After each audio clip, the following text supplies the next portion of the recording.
Оваа песна If You Wanna Leave Me ќе биде дел од наредниот проект кој што го спрема фондацијата, а тоа е издавање на солистички албум на Тоше, кој што е во фаза на подготовка во музичкото студио на англискиот продуцент Енди Рајт.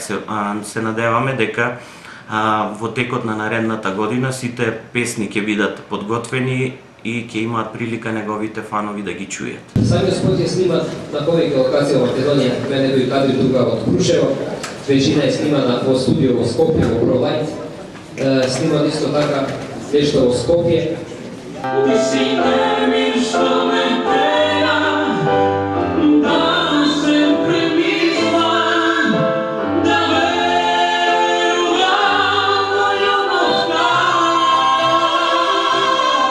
Една огромна чест.